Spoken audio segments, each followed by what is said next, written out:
Well, as advances, we are seeing that cyber threats are becoming increasingly complex and the demand for cybersecurity professionals continue to rise. Did you know that the world is on pace to reach a cybersecurity workforce gap of 1.8 million by 2022? It's not news that the cybersecurity shortage gap is creating unprecedented demand for cybersecurity professionals, especially during a time when we're all working remote, making the cyber talent shortage one of Canada's most critical challenges. It is now more important than ever to ensure cybersecurity services are resilient enough to tackle this growing cyber risks by moving past the talent shortage. Hello, everyone. My name is Julia Lee, Senior Manager of the Cybersecurity Center of Excellence within the Cybersecurity Division at the Ontario Government. Thank you for joining us here today, and I'd like to extend my warmest welcome to you and our panel on mentorship programs and bridging the gap to employment. Ontario's Cybersecurity Division provides essential government cybersecurity services, including managing cyber risks to predicting and identifying and addressing threats to information security. We support the broader public sector within our province by ensuring that we have access to best practices, providing advice and guidance, and promoting the sharing and discussions of cyber-related information. And we are so pleased to be part of this year's CyberX conference that really aligns with our top priority in promoting more women in cyber and inclusion. The challenges and complexities to the cyber talent shortage opens up the door to a lot of these complexities that we see here today. But with that being said, please join me in welcoming our power panel today for a round of introductions, but to also share with us your cyber journey. We'll start with you, Heather. Thanks, Julia. I'm Heather Ricciuto, and I lead academic and talent outreach for IBM Security. And I have worked in the IT industry for over 30 years, not all of those years in cybersecurity, but you know, as things go in IT, one thing led to another, and here I am in the cybersecurity space. Excellent, thank you, Heather. Over to you, Rushmi. Thanks, Julia. Hi, everyone. I'm Rushmi Hasham, Director of Certification and Training at Rogers Cybersecure Catalyst at Ryerson University. I have been in the tech space for over 20 years in IT education, as well as an entrepreneur for many of those years. So this is exciting to be here and share some information with all of you. Thank you, Rushmi. Over to you, Wency. Hello, everyone. I'm Wency Lum, and I'm the Associate Vice President and CIO for the University of Victoria here on the West Coast. And an interesting thing about me is that my father was a child rickshaw driver in China. And in one generation, here I am talking to all of you about cybersecurity because I had really different opportunities for education and jobs. So I did my MBA at UVic, started with a Bachelor of Science at McGill, and I went on to work in systems implementations for the United Nations, then moved on to IT security consulting in the US before I came home to Victoria to raise a family. So I've been working in cybersecurity, IT operations, and major projects within BC government and higher ed. Excellent, thank you, Wency. And now over to you, Shelley. Hi, everyone. Welcome. I hope you've had a great time at CyberX and this conference this week. So many great topics. My name is Shelley Wark-Martyn, and I am a North American account manager for all federal contractors. and look after their training, do a lot of workforce development with organizations and companies as far as talent management, medium to intermediate talent management. My past and I guess where I got my formal education was in nursing and social work. I have been in the security world for 8 years now. And I can tell you, when we started this journey, when I looked at the website and read the jargon, I'm like, I have no idea what you do. 8 years later, I love what I do, and I love how the industry is changing. And 40 years ago, I can remember very few of us had cell phones. Very few of us had laptops or computers that left the office or left our house, and we got loans to buy our first computers. So time is changing very quickly. Indeed. That's great. For me, I've been in the tech world for about 5 years now, and my cyber journey really started from curiosity and a need for positive change, especially when we're protecting the information and the data that Ontario's entrusted to us. But for today, as we discuss mentorship, it's really worth noting that it is a collaborative journey with investments required on both sides as mentors or mentees, discussing some of the successful elements such as information about the individual's career path to providing guidance, motivation, emotional support, and role modeling. And there are some perceptions I find when people are looking for mentorship. And some may think it's about finding a job, but I believe that being a mentor or mentee, it's really an investment for both sides. Heather, over to you for the first question for today. How do you know where to start your mentorship focus? Should you stay exclusive to technical or soft skills? Well, Julia, I think first of all that mentoring or finding a mentor really begins with networking. So I think first you need to build your network, meet people, and throughout that process, identify people that you admire, people that you would like to emulate. And then from there, you can start to figure out what type of mentor you're looking for, because honestly, mentors come in all shapes and sizes. A mentoring relationship can last a lifetime, or it can last a month or less.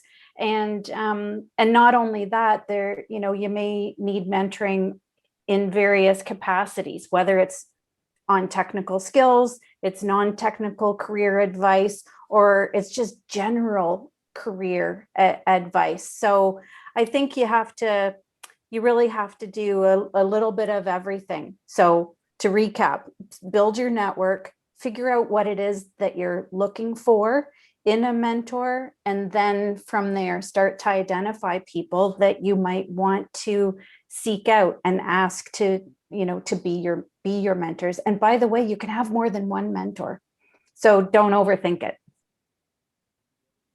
That's right. It's very useful to map out the start and end journey of where you're going to be taking this mentorship with no expectations for your mentors to give you, the answers to everything. And it's a very collaborative approach. Anyone else on the panel today would like to kind of add on to that question? No, I agree with Heather. Like it is, you have to do your research. And I like the idea that you said about you need to have multiple mentors, because our lives are complex, right? It's the pie of our life of we need a coach and a mentor to help us in certain aspects of our life and in our career, but what aspect of our career? And it could be from building technical skills to I want to develop, help me to become a leader in what I do, like help me to become that. So there's so many different aspects I think that it takes, and that's excellent advice from Heather around have the multiple mentors. And it's good, and it's good to build that network with the multiple individuals that help you in your life. Yeah, and those multiple mentors, by the way, they don't have to be sequential. You can have them all at the same time. And you might have one mentor who is advising you on how to advance your technical career, and another who is more focused on the foundational skills. Now, I will say though, Julia, you asked, should you focus on technical or non-technical skills? And I would say when starting out, I probably would recommend focusing on the non-technical skills, because they're foundational. I'm thinking about things like communication skills, collaboration, those types of things those types of skills that will take you anywhere. And I That's think right. it's important if you have a mentor that your mentor knows what you're expecting from them. So some people, like I have mentors that all I want you to do is listen to me. I've got a plan and I want to be able to verbalize it to you, and I want you to listen, and I want you to ask me the right questions to get me to the next step. So that's more like a counselor guidance relationship mentor. And then there's the mentor where Heather had mentioned that I want to emulate, I want to be like you and have a role like you have someday. What are the steps to getting there? That's very specific on what you're looking for. And then as you're looking for that, then you're looking for maybe other skills. Maybe the role you want, they say, well, you have to learn how to work on a team. So where are you going to get those team building skills and learn those? Maybe that's something else you're looking for. So the networking comes in when that allows you to meet a whole lot of people that can help you and mentor you along the way. I mean, mentorship has been part of my life forever. And I always have a lot of different people who play mentorship roles in my life for various reasons. And some of them are more, you're just going to listen to me kind of a role, and that works out too. And some of them are, now I need you to kick me in the butt and tell me what I need to do next. Because part of growing is also facing your fears and being uncomfortable. Completely agree. And what's worked for me and my mentors is really pushing me forward, pushing me to the limits and challenging me each and every day. And that's kind of the best part of my current role at the moment. But as we see, 76% of Canadian organizations have mentioned that a top challenge in cybersecurity is finding candidates with the right mix of technical, analytical, and soft skills. So Rushmi, I've got a question for you. The next question is, as cybersecurity is a highly dynamic field that requires constant learning and upskilling, should mentorship programs be a corporate exercise or purely led by individual initiatives? Both.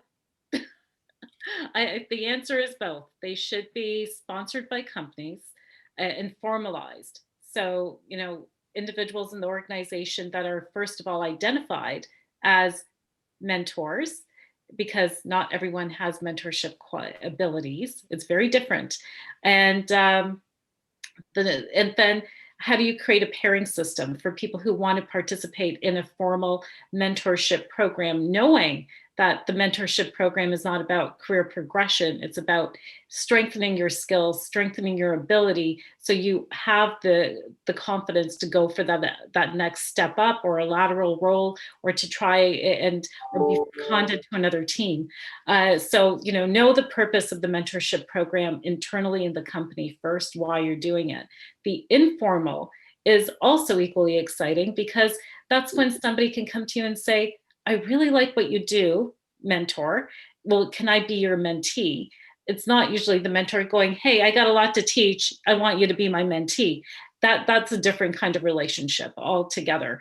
I think, the mentees have to step forward. They have to come up, and they need to make it known that they want to enroll in a program that is formalized by the company, whether it's a technical mentorship, the soft skills mentorship.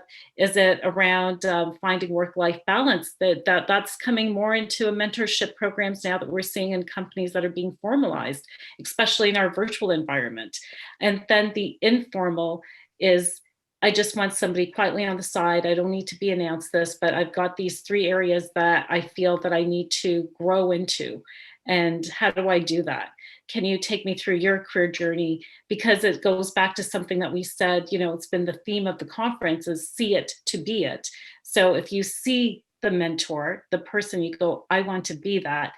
You'll even do better if you engage that person and say, teach me, help me, let me tell you about, issues I'm having right now, or a challenge I'm experiencing. Can you listen to how I dealt with it? Can you coach me on how I should have dealt with it? And this is what's coming up, or I've got a presentation, and use that individual to actually help you to strengthen yourself. And so it becomes that both, right? Formal is really good because you have a formalized outcome. Informal is equally as good because now you drive your own purpose as the mentee. I don't know. Did I answer that? Sort of. Yeah. I find a lot of organizations and companies now are looking and asking for their employees to become mentors within their organization, to bring in new people who maybe aren't working in the cybersecurity department. Maybe they work in other departments, but they're asking them to be those mentors. It's part of their investment in their employees as well. That kind of that give and take relationship. And, you know, as someone who is, you know, let's say you figure you're well skilled, you're looking for something to do. You know, back to Heather's networking again, it's about, you know, if you're looking to be employed in this field, you need to be very clear about where you want to be, so that somebody can only mentor you if you're clear on where you want to be going. So if you've taken some training and you're like, now I want to find a job in IT, the first question I'm going to ask you is, where would you like to work? And you can't tell me, I just want a job. Because everybody else is talking to people and they're very specific about what they want and where they want to work and why. So finding those mentors, whether it's in your workplace or becoming a mentee, is really key to success in this industry right now. I'll add a couple of things. I do a couple of mentoring roles. One is a sector-wide, one for BC post-secondary. So we have a matching program between institutions, and that's kind of fun. And in my travels, I've noticed a couple of things. Sometimes people come in to mentoring relationships and they're aiming way far ahead. Like, I want to be the CIO, I want to be the whatever, but they don't know, they're reaching too far. And so think more, if you're a mentee, what that immediate step is. Then the other thing I've noticed is a lot of problems that come to me tend to be about relationships. I don't know about you guys, if you hear this a lot, but where people get stuck is, you know, I don't know how to get through to my boss. I can't get through to my stakeholder. And that's something that, you know, gives me pause in terms of how do I better teach those skills when I'm talking to mentees. Wency, I love that you said that. Relationships seem to be the number one reason why mentees seek a mentor, is around relationships of, I can't break through the communication barrier. I'm not heard in a meeting. Or how do I effectively express myself in a meeting? And when do I express myself in a meeting? And those are so important. And I think as women in cybersecurity, we're told to grab a seat at the table and lean in, but we're not exactly sure what we're leaning into or how we're leaning into it, and with what how do we prepare ourselves, and having a mentor to say, you don't need to have the solution to everything every time you walk in the room. It's okay to be the listener. It's okay to take it in. It's okay to assess, and mentors are amazing for that. So it's great that you've identified that as a key area, because I see it too. And Julia, I'd like to add that I agree 100% with Rushmi's assessment that the onus is on both the individual and on the many companies in this space to provide formal mentoring programs. But one of the reasons I say it's up to both parties is because your mentors don't all have to be within the company that you work for. And that, so going back to my comments about networking again, you can seek mentors outside of the company that you work for. And that doesn't necessarily, it's not a bad thing, because it doesn't necessarily mean that you're looking to leave the company that you are working for. It may just mean that you can't find somebody within your current company that can provide you what you need right now in the form of a mentor. Or maybe there's somebody outside of your company that you've identified that you want to be like, that you want to emulate, and who holds the same values that you do, and you'd like to learn from them and bring those values into your company. That's right. And that's kind of like a top priority right now for pretty much all levels of government, especially when we're facing budget constraints on training. Mentorship has been a key. But when people come to me and say, let's open up a mentorship program, or how do I start with this whole mentorship? My first question to them, very similar to Shelley, is, what's the game plan here? Like, what are you looking to achieve. And really, it's most of the time I get the answer is, well, I'm just trying to, move up a level.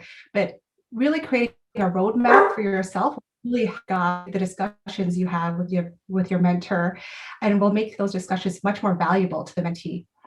But on that note, I see that there's some questions here in the chat box.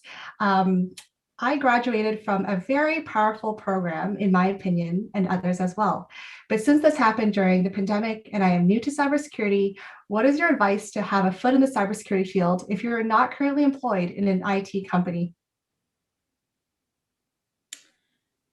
Well, you better decide where you want to be working and go find somebody that works there. And I can share with you, I mean, I've been doing mentoring, I think, since I was little. I mean, it's just the way of the world. And sometimes mentoring is informal.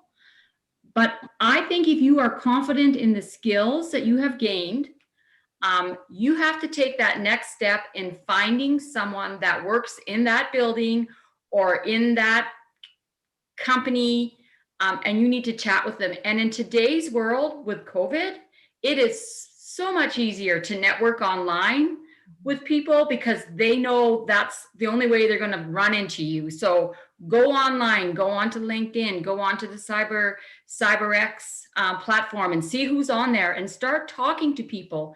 If you're the only one that knows where you want to go, you're going to be in it by yourself. So if you want to go somewhere, you need to put it out to the universe. You need to tell people, I'd really like to work at Pepsi Cola. Well, guess what? I have a cousin that works at Pepsi Cola in maintenance. Maybe she knows somebody in the department that you want to work in. So it's really about putting yourself out there and also being aware that companies are watching. In the last couple of months, I've had some friends that have gone to some Net Wars tournaments, and the Net Wars tournaments were actually hiring Net Wars tournaments. So what they did is those top achievers at those Net Wars tournaments, depending on what level security people they were looking for, they then reached out to them and offered them a job. So, the networking, the letting people know what you want, connecting with other people, those social skills are really important. I'll add one more thing, which is don't let this feel daunting. My CISO friends keep telling me that cybersecurity is the field where there's 0% unemployment. So there's a job for you out there. You just have to go get it. Yeah, go find that mentor. Yeah. And Julia, if I may, my advice to this individual and others out there who are trying to get their foot in the door in the cybersecurity field is to join special interest groups, because there are plenty out there. So I know, Shelley, that your advice is figure out where you want to go and let people know. But what if you don't know yet? You're in that reconnaissance mode, and you're trying to gather information about the field, about all of the roles that are available in cybersecurity, and figure out where you might fit. My advice, like I said, is join special interest groups like WESIS or like the ISC Squared. ISC Squared has chapters around the world. There's one right here in Toronto, for example, and WESIS has affiliates around the world. Just do some research about special interest groups in the cybersecurity space. I named just 2. There are many more. Great. I know, to Shelley's point, find a mentor. And I know that, Shelley, you have been a mentor or a coach to many. But in your experience, what are some areas of cybersecurity in which you think we need to grow our mentorship focus? I think acknowledging, and you're starting to see this now, mentoring the intermediate to the advanced level security professional. Number 1, to retain them. And number 2, to feed them, because they need, and they tend to be curious folks, and you need to feed them. If you're now, especially since everybody's working from home, and I know some organizations have, gone over their job roles and responsibilities, and some people will be permanently working from home, which they're happy about. But the risk with that is you still have to make sure they're getting fed, because they'll get diverted somewhere else easier if somebody else says, here, let me feed you.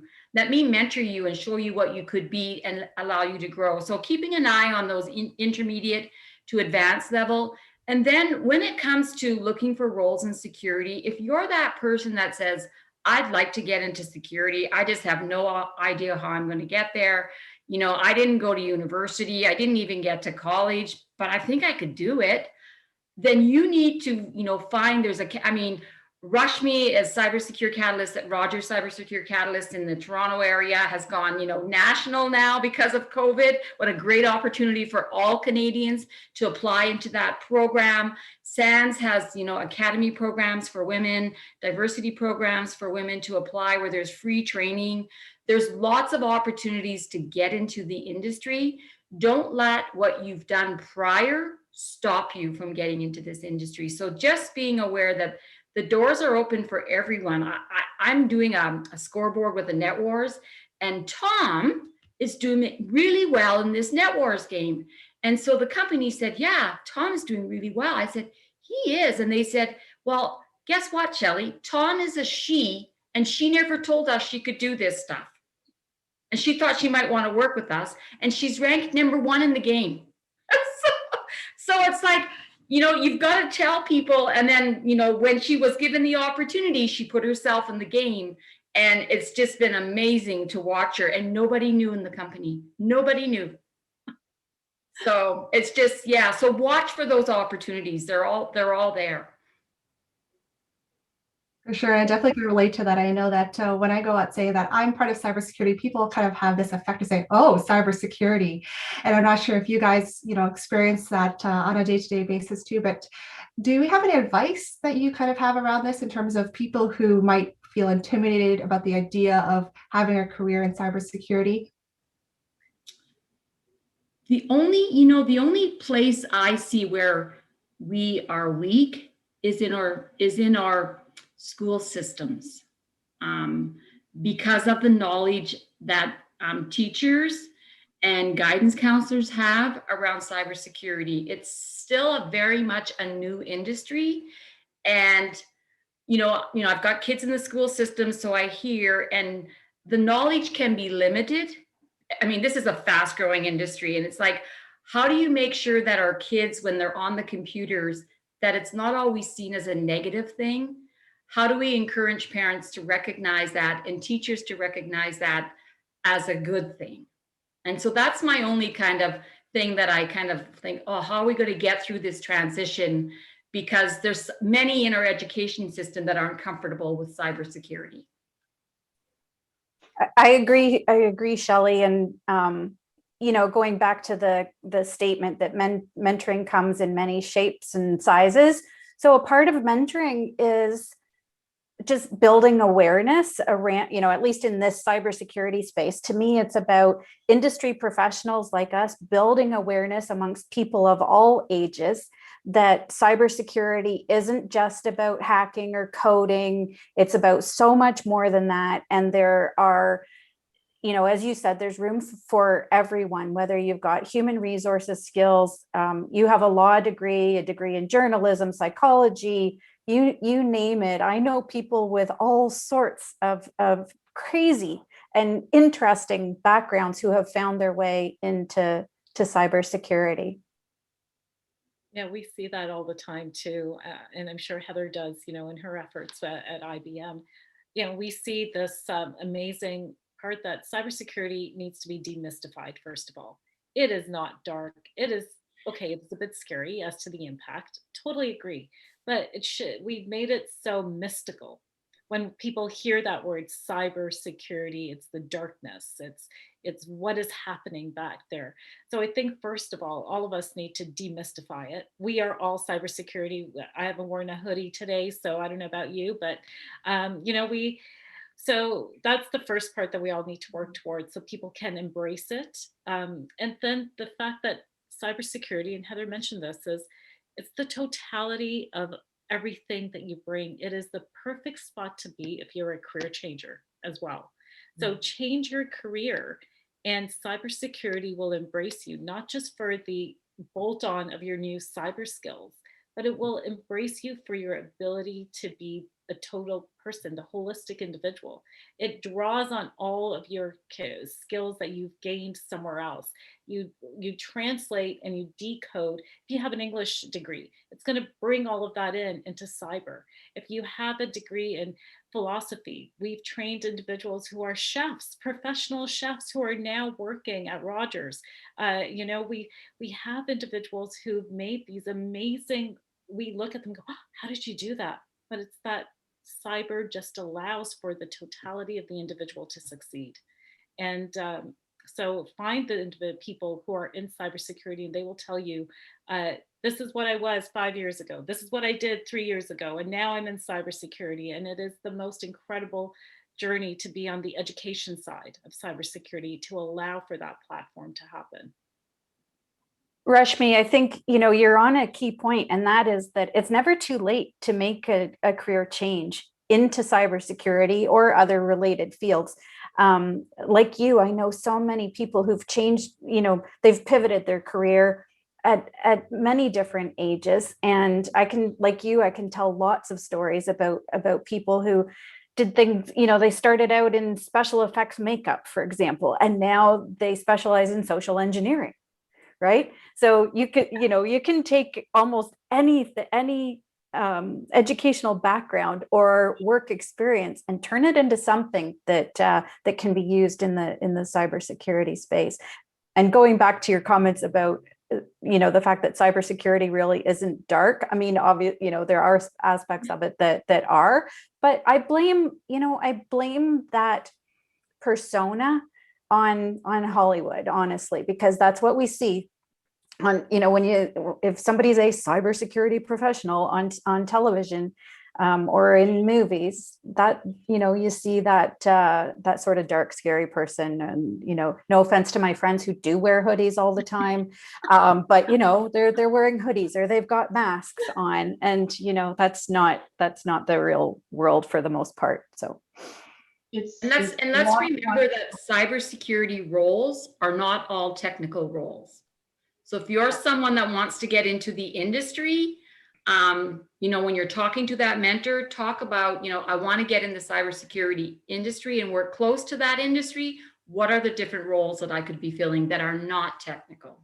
Yep. And so I'll give a plug for a couple of panels that are coming up tomorrow. There's one on cybersecurity careers in midday sometime, and then at 2:30 I'm moderating a panel on non-technical careers. So anybody out here listening today about mentorship, if you want to hear more about various careers in cybersecurity, then I encourage you to join both of those panels. Listen in. Thank you. I couldn't agree more, but pivoting to a topic that's pretty much affected all of our lives, something called COVID-19 pandemic and working from home, it definitely poses its challenges and to keep up with the cyber actors as they increase in scale and complexity. From the cybersecurity division perspective, we were able to switch to remote working quite quickly and in terms of just turning that around the next day, as we already started the integration of working remotely. But I do find that this data is quite interesting, that women still only make 10 to 20% of cybersecurity worldwide. So personally, as the only female in the cybersecurity management team, it does pose some challenges. But what I've learned is it really pushes me each day to earn people's respect and not to be easily intimidated or have second doubts about my ideas or opinions. Wency, can you start off with sharing maybe your advice to women entering the cybersecurity field? I was thinking back to when I first started about 20 years ago in cybersecurity, and I had just got my CISA, which is the Certified Information Systems Auditor, and I got hired into a consulting job in Cincinnati, Ohio, to do IT security assessments. And I was the only female on this team. And I was one of those people that I was really book smart, but I didn't have a clue how things worked in the real world. So I got thrown into this consulting engagement, working in the energy sector that I hadn't seen before. So I'm learning the sector, figuring out the processes of how the project works. And it was a really intimidating experience, right? Like all that stuff happening at once. So what I found was I was really good at writing and organizing, but I didn't understand the hands-on tools. And I was really lucky to have somebody on the engagement that was mentoring me. So fast forward to the end of this engagement, and we're at this meeting where we're supposed to present all the findings. And so I had been working behind the scenes, and the project lead, who is the director, does this opening, and he's talking about what we did and blah, blah, blah. And then he turns to me and he goes, well, over to you, Wency, because you worked on this, and can you walk us through the report? And I froze like a deer in the headlights, because I was the kid. I wasn't supposed to know what was, happening at this big meeting, so I wasn't prepared to speak. And I was so mortified that it took me a while to recover from that, right? So I'm going to unpack that story to get to the advice part, because the big thing I learned from that disaster in the boardroom was that I assumed that I didn't have a role to play in front of the client, right? I thought I wasn't supposed to speak, or that I didn't have anything worthy to say. But what I realized was, even back then, I was being told that I had a voice. I just missed the clues. And I think it's going to be hard enough for you, if you're new, to be heard without you holding yourself back, right? So take your seat at the table, have something to say. This was before Lean In, but that's what I should have done in this scenario. The second message I have with this story, I think, ties back to that mentoring theme, because I think you have to be comfortable with a certain level of vulnerability in order to be mentored and to learn, because I didn't know a lot of things starting. And my colleague, Paul, was the engagement mentor. And if he hadn't been there for me, and if I hadn't been really honest with him, I would have held myself back again, right? And the other thing I realized this morning thinking about that story is I didn't let that first very visible setback tarnish me forever. It could have, right? I forgot all about it until a few years ago. And if I hadn't recovered from that level of embarrassment and learned to laugh it off, I wouldn't have a great story for this conference. And but the other thing is, I wouldn't have learned from it, because some of these mistakes are gifts. You just don't know at the time. And then the last thing I'll say, I guess, is around, where you have strengths. So we've been kind of hinting and talking around this, but, you're going to find that you have scenarios where you don't feel comfort in certain knowledge domains, but you need to find a way to distinguish yourself, right? You have agency in how you show up to work every day. And don't let the parts that you're not sure of overtake the parts where you really shine. Because, you've heard all of us around the table, Heather, Rushmi, Shelley, and Julia, talk about how that the industry is so diverse. And we're way beyond these original old school network security dudes, right? There's a place for all of us who want to be there. And so I think you can distinguish yourself in lots of non-technical ways, right? Follow current events, understand where leaders, journalists, hackers, industry leaders, understand the industry. And so I'm kind of active on Twitter, just following a lot of people, because it's actually quite useful for cybersecurity. There are other processes. Women are really good at that. Processes are a critical skill, like incident management. Project management is a really good intersection. How do you think stuff happens? It's a project. Somebody has to make that and put it in. And then finally, if you ask me like what I spend my time on as an executive, it's not technology. It's forming alliances. It's making plans, making investments, influencing stakeholders. And a big part of that is telling the story. Agree with everything that Wency just said. Yep. Me too. And I would add one more thing. I would say, don't wait for perfection. Just just start somewhere, because as women, I'm sure many of those of you out there listening, you've heard this before, but I'll say it again. Women tend to apply to jobs only when they meet 9 or 10 out of 10 requirements that are listed on the job opening.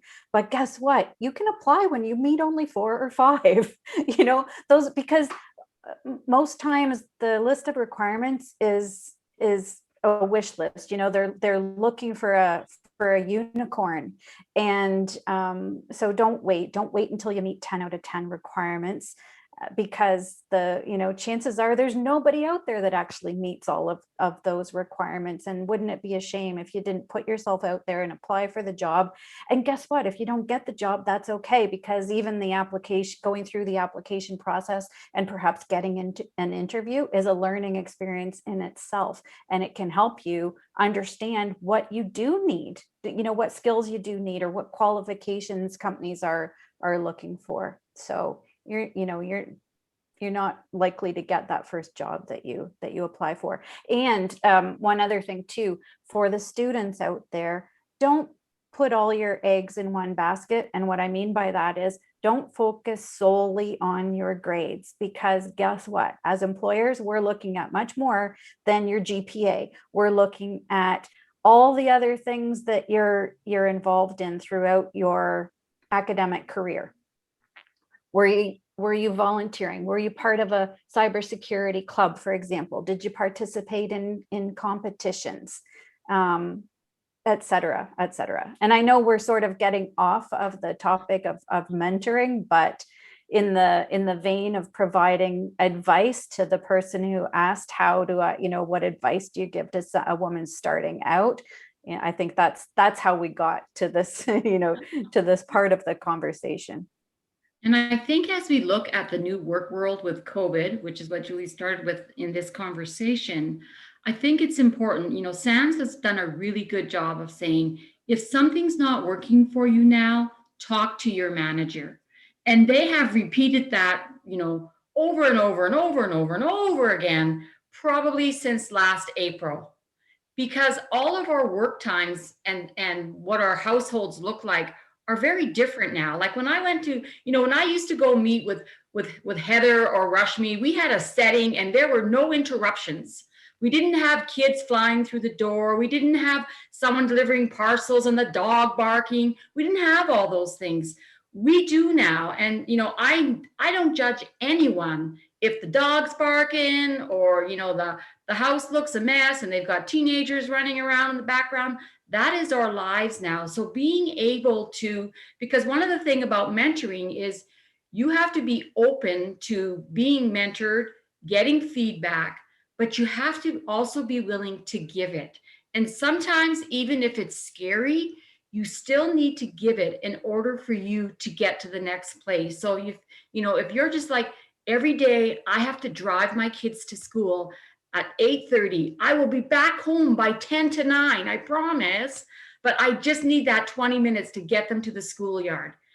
Talk to your boss, talk to that person that you need to talk to and have that conversation.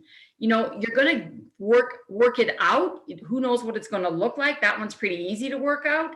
But, making sure you're able to voice to your boss, your manager, whoever your team, what your needs are at this time. Because that's part of also, giving feedback.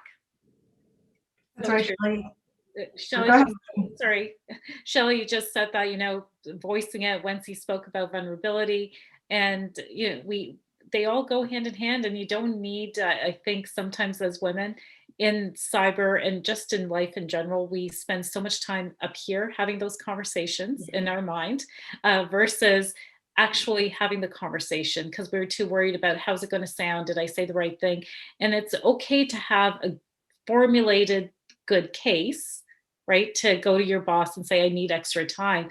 But you can also, learn how to do a business case, how to present it, learn with your mentor, how to present the story. And once he talked about the storytelling, right, and learn that storytelling, but also you don't need everything to be perfect in that box to go and ask for something that you need.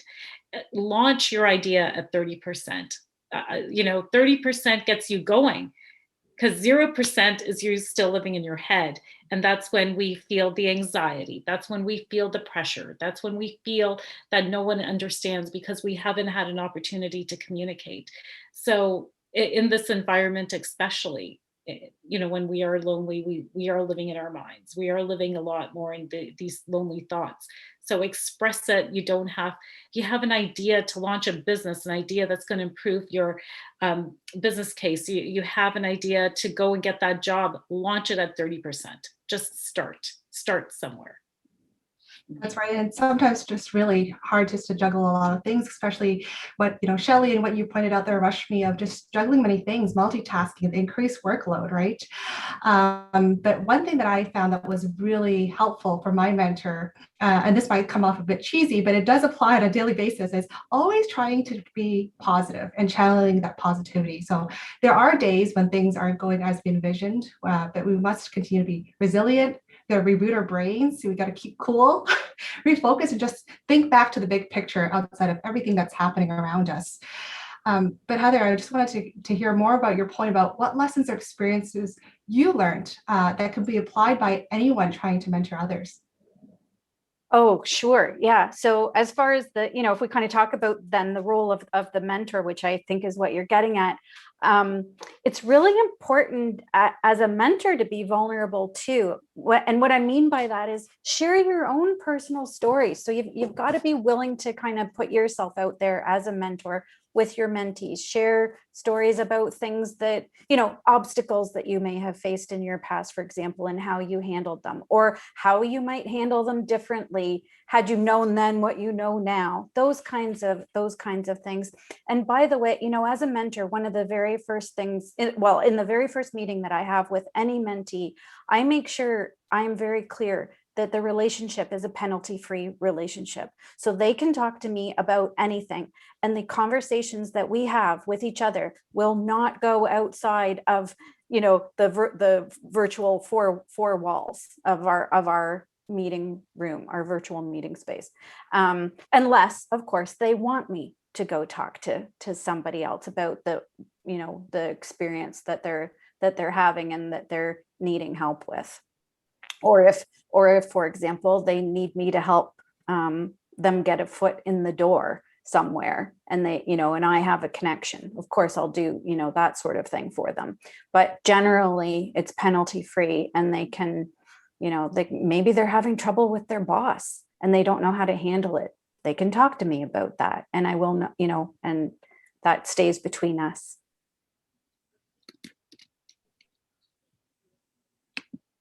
Yes, that's right. So at this point, we'll open up the conversation to help answer some of the questions that our audience here has today in the chat. And this one's open to all panel members. So first question here, and we kind of touched base on it, was, would you suggest having regular touch points with mentors? And what do you think the discussion points should be? I'll take that one if I may. Absolutely, you should have multiple touch points. So I always ask my mentees to schedule regular meetings with me. Another thing that I discussed in the very first meeting that we have is, what do you want to get out of this relationship, so that I have a clear understanding? Are you looking for, career mentoring? Are you looking for, I was for years a certified project manager. So maybe that, I mentored many people on project management, for example. So that's important to be clear right in the first meeting, what the relationship is all about. And then I make it clear that the onus is on the mentee, that they own the relationship. So they should schedule regular meetings with me, and we determine what the frequency of those meetings will be. Is it weekly? Is it bi-weekly? Is it monthly? What do they need? What do they need from me? And then finally, I ask that for each meeting they have, they let me know ahead of time what it is that they want to talk about, right? And at the end of each meeting, by the way, I assign them homework.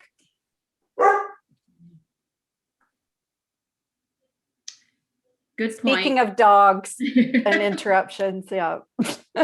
Reality of working remotely. Heather.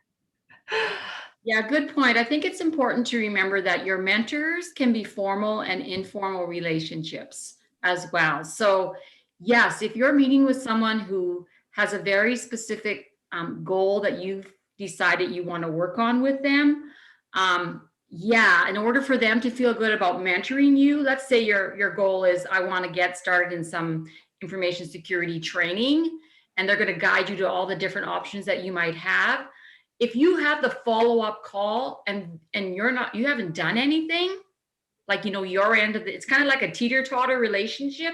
So it's really important that that's happening. If you have an informal relationship with somebody that's a mentor for you, so I have that as well. So we connect probably every 3 months, and it's a check-in. Hey, Shelley, how's it going? What's happening with this? You told me you were going to be doing this. So there's no, it's a different relationship. And I'm like, oh yeah, I forgot about that. I pushed that off my plate now.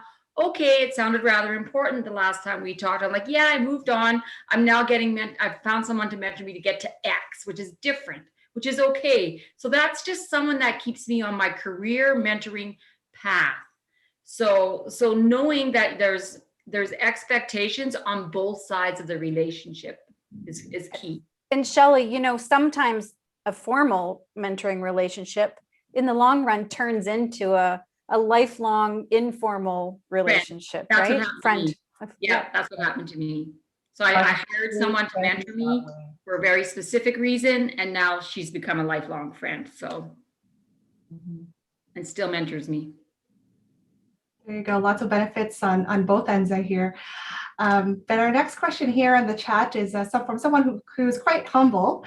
How do I approach a firm to give me an opportunity to work, even if it's unpaid? And I hear that loud and clear from a lot of students who graduate to say, right off the bat, for a junior position, you need 5 or 6 years.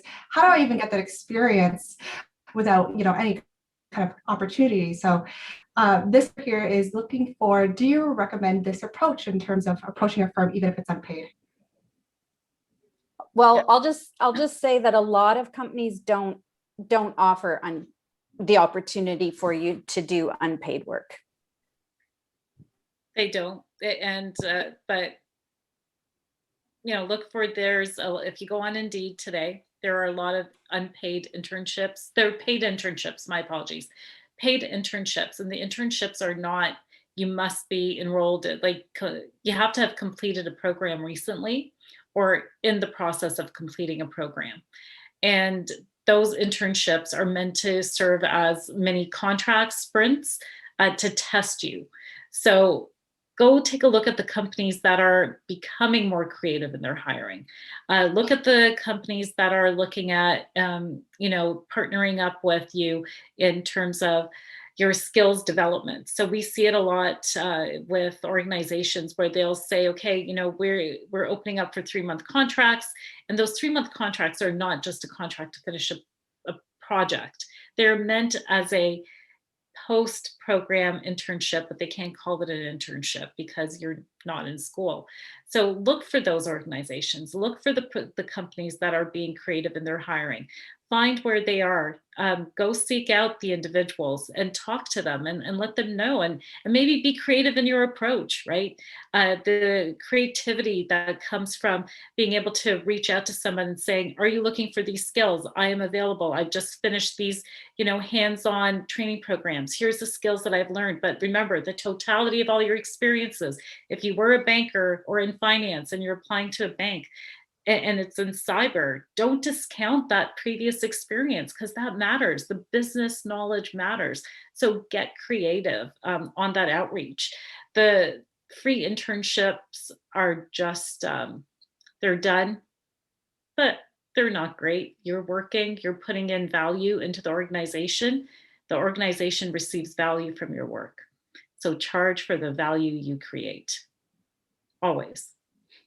Also watch where those companies are participating in the community. So CIBC Run for the Cure. If you're thinking, I'd like to work at CIBC, get involved in the Run for the Cure as a volunteer. You're going to meet CIBC people. They may not work in cybersecurity, but they will be able to do an introduction and say, wow, you should have seen Heather at that event. She had the place rocking. She's a leader. We need her on our team. She's looking for a job. So, join those community associations, whether it's WESIS, whether it's ISACA, whether it's ISSA, ISC squared in your community. People from where you want to work are probably there, and they will notice you as someone that they need to bring in and introduce to their workplace as well. So the volunteering doesn't necessarily have to happen within the organization. There's probably other opportunities to find that within the community. That's right. That's why we hear it loud and clear, and that's why we've developed multiple streams for people to gain experience. That starts with a co-op program, internship program, a master's level co-op program. So there's many opportunities that come in, and I will clarify that they are all paid. Like Rushmi's point, there is no work out there in internships or co-ops these days that are unpaid. Sorry, I think Wency, you had something that you would like to add. Yeah, so if you're starting out, I also recommend looking at large public sector organizations.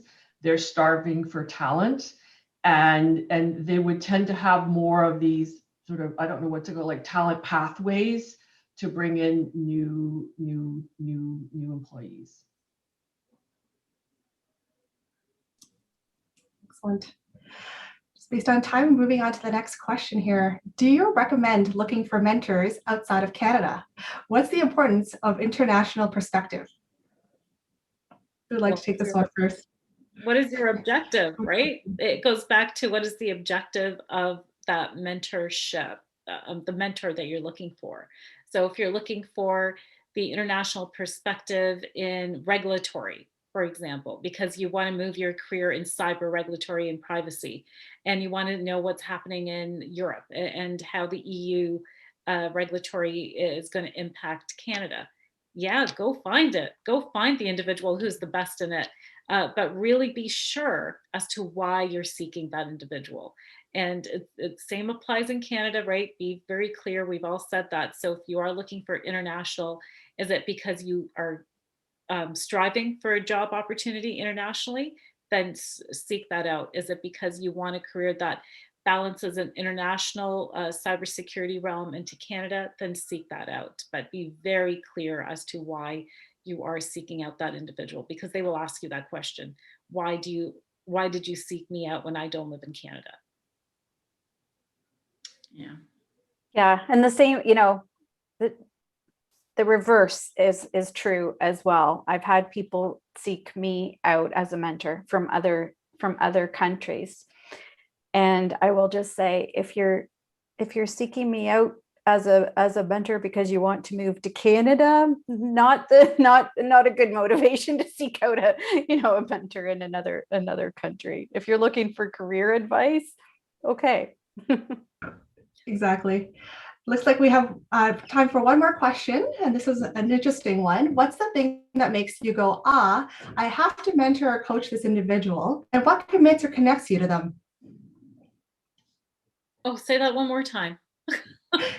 No worries. What's the thing that makes you go, I have to mentor or coach this individual, and what commits or connects you to them?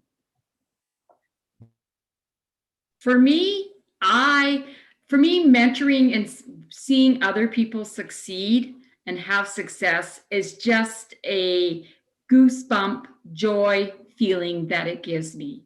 It is easier and much more fun to mentor someone that wants to go somewhere.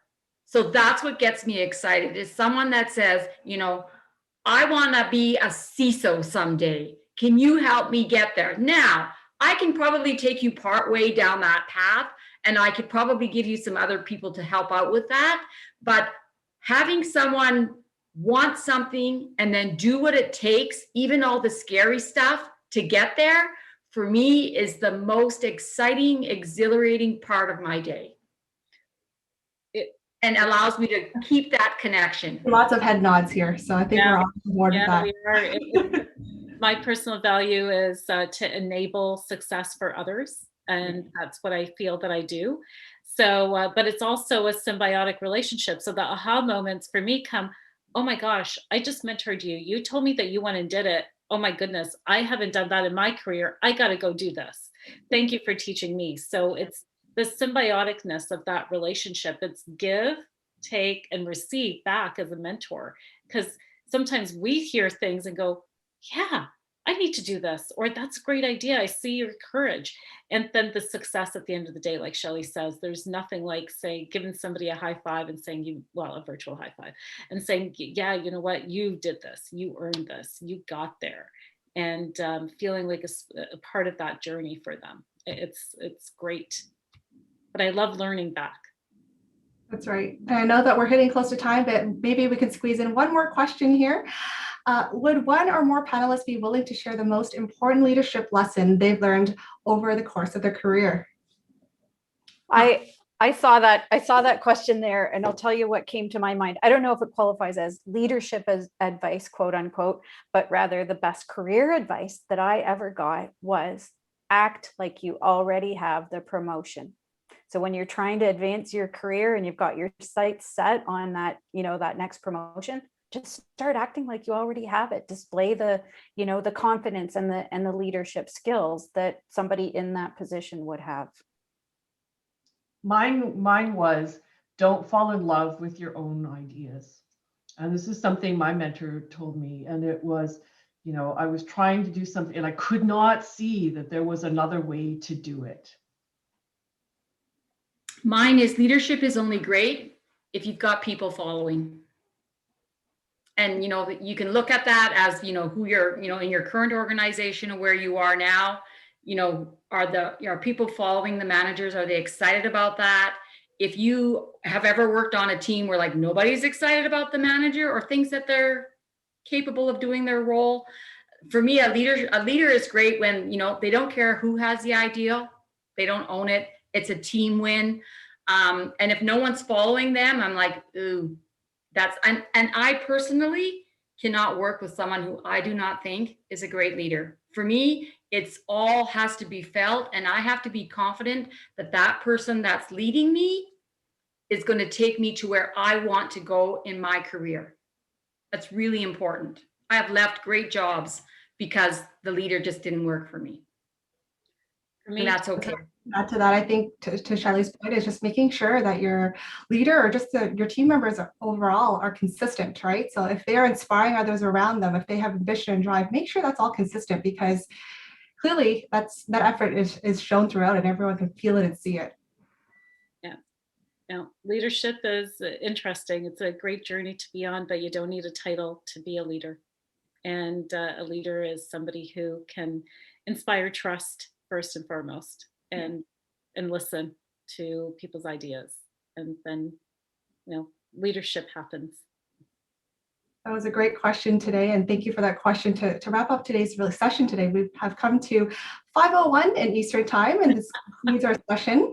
Making sure that mentorship and working on bridging the gaps in cybersecurity continues to be top of mind, and it starts with discussions like this, right? You guys reaching out and asking us questions, and us providing you guys with our journey and our tips. So a special thank you to our panel members today, those who have joined in the discussions. We hope that you're able to take some of our tips today, prepare your journey to be a mentor or mentee, or even explore the option of being part of Team Cyber. On that note, take care, everybody, and stay safe. Thank you, Julia. Thank you, everyone. Thank you. Have a great day. Good night.